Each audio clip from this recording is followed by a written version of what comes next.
Bismillahirrahmanirrahim. Assalamualaikum warahmatullahi wabarakatuh. Perkenalkan, nama saya Syamsul Bahari, mahasiswa Pasca Sarjana IAIN Palopo. Baik, pada kesempatan kali ini saya diberi tugas ataupun tugas mata kuliah terkait politik hukum undang-undang pemilu. Baik, periode pemilu di Indonesia itu dalam catatan sejarah pernah dilakukan beberapa kali. Pemilu pertama itu dilaksanakan pada tahun 1955, yakni pada masih masa parlementer. Yang kedua, pemilu 1971 sampai dengan 1997 atau lebih dikenal dengan masa Orde Baru.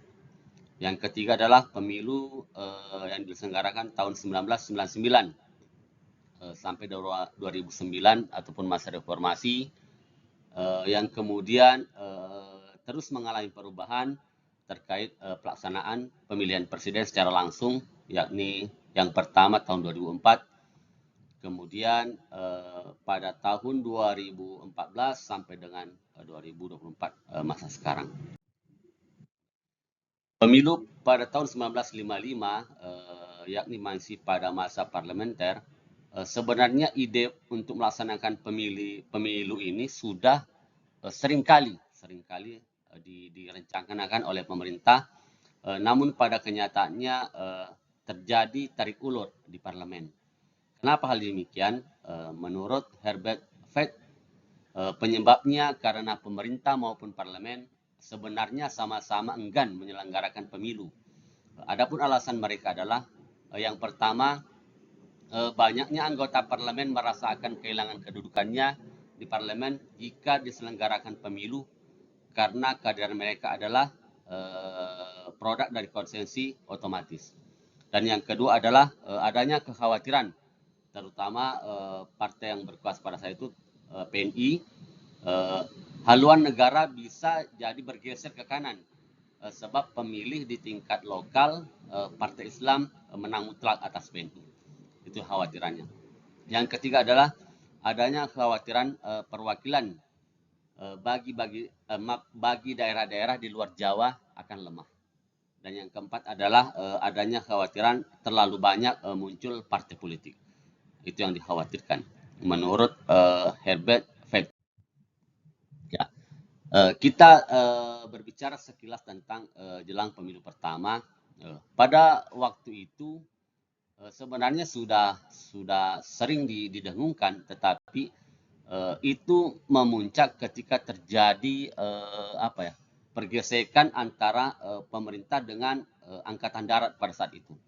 Pada saat itu di mana pemerintah akan rencana melakukan penghematan anggaran, termasuk di dalamnya adalah keberadaan ataupun angkatan darat pada saat itu. Jadi dari pihak angkatan darat merasa bahwa wah ini bisa bahaya. Karena apa? Kalau hal ini dilakukan akan menguntungkan yang berpendidikan, sementara yang misalnya tentara peta itu akan dirugikan. Nah, kemudian kejadian ini lebih dikenal dengan peristiwa pemberontakan setengah hati. Kenapa demikian? Karena tentara menuntut pembubaran DPRS, tetapi Soekarno menolak.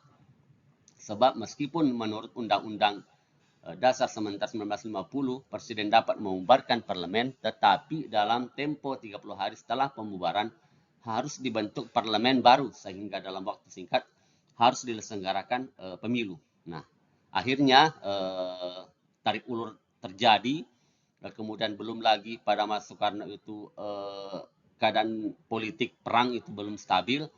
Kemudian di akhir kabinet Wilopo pada tanggal 25 November 1952 menyampaikan sebuah rancangan undang-undang pemilu kepada parlemen yang oleh parlemen segera dibahas. Pada tanggal 4 April 1953 lahirlah Undang-Undang Nomor 7 tahun 1953 tentang pemilihan anggota konstituante dan anggota Dewan Perwakilan Rakyat, itu yang disahkan. Jadi sebenarnya rancangan undang-undang pemilu ini disiapkan dan disahkan pada saat Kabinet Wilopo. Persiapan pemilunya diselenggarakan oleh Kabinet Ali Sastro Amijoyo I dan pemilu pertama diselenggarakan pada masa Kabinet Burhanuddin Harhab. Jadi prosesnya itu sangat panjang. Nah, kemudian pemilu pertama diselenggarakan pada tahun 1955. Tahun 55 ini pemilu dilaksanakan 2 kali, yakni tanggal 29 September dan tanggal 15 Desember. Jadi satu memilih anggota DPR dan yang satu memilih anggota konstituante. Nah, dasar pemilu tentu setiap pelaksanaan pemilu itu harus ada dasarnya, undang-undang, peraturan pemerintah, maupun surat edaran Menteri Kehakiman pada saat itu.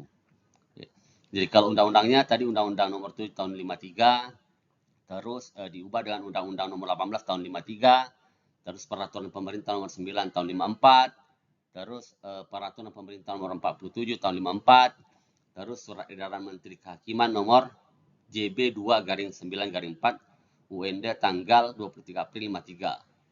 Selanjutnya nomor 5/11/37 KDN tanggal 30 Juli 1953, yakni terkait penyelenggaraan pemilu. Yeah. Kemudian pemilu tahun 1971 sampai dengan 1997, nah ini kena dengan masa Orde Baru. Nah, kalau kita berbicara terkait gagasan-gagasan pemilu pada masa Orde Baru, tentu ada yang melatar belakangi.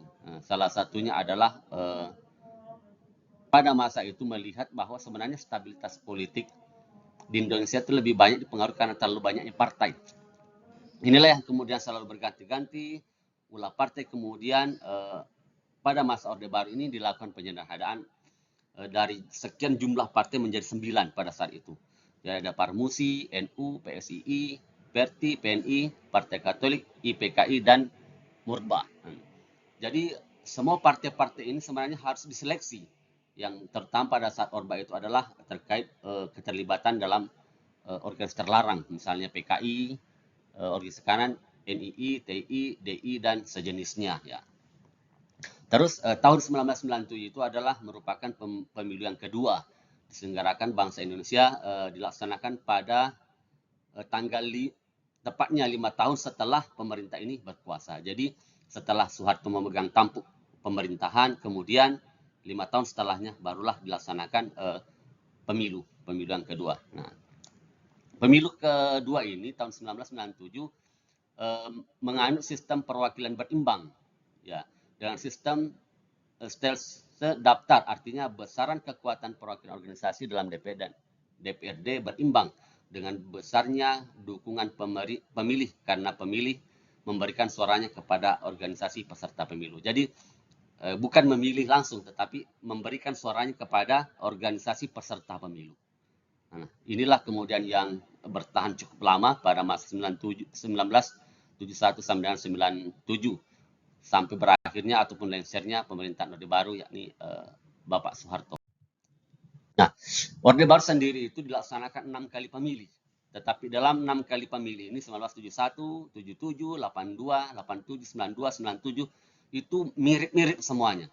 Karena di sini memang keterlibatan dui fungsi ABRI, katakanlah memang pemerintah betul-betul menyetir bagaimana maunya bentuknya itu pemerintah pemegang kendali pada saat itu.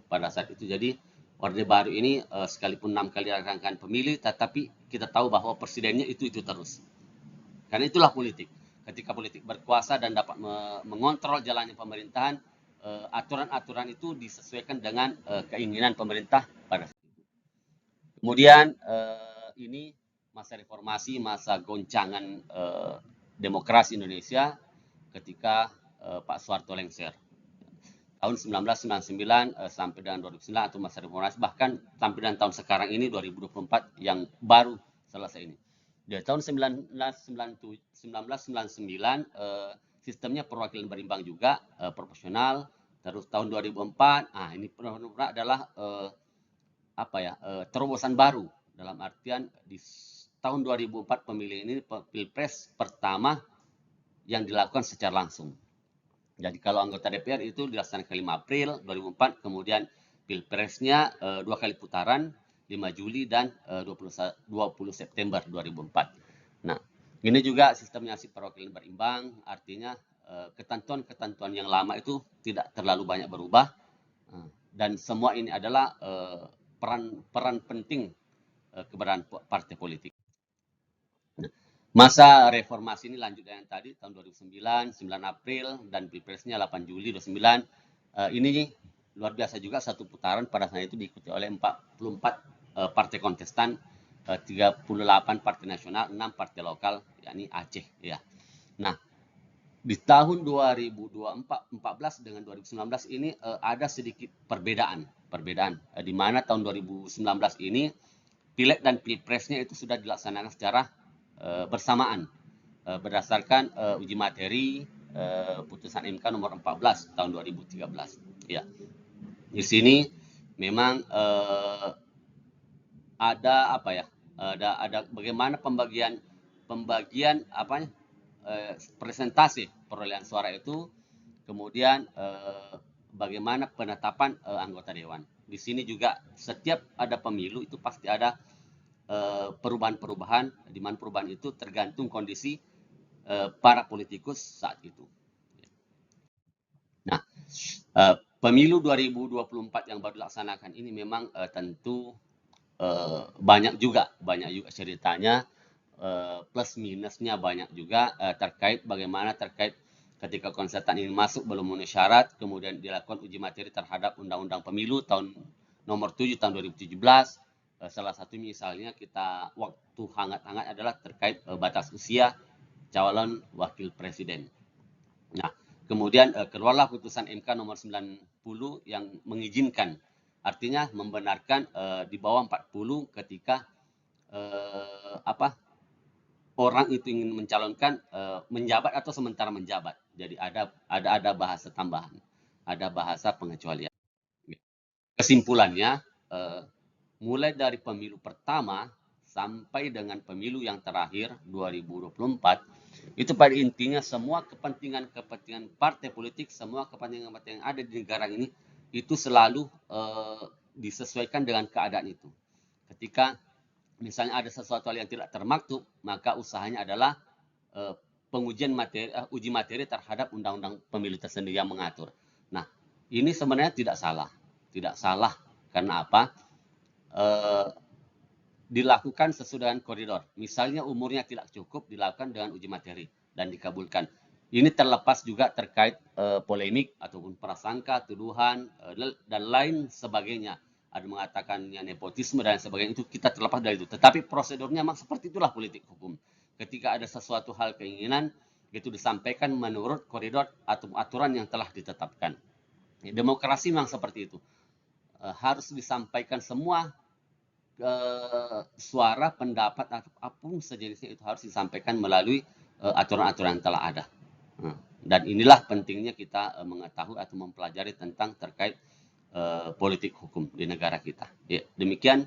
Terima kasih. Lebih dan kurangnya mohon dimaafkan. Assalamualaikum warahmatullahi wabarakatuh.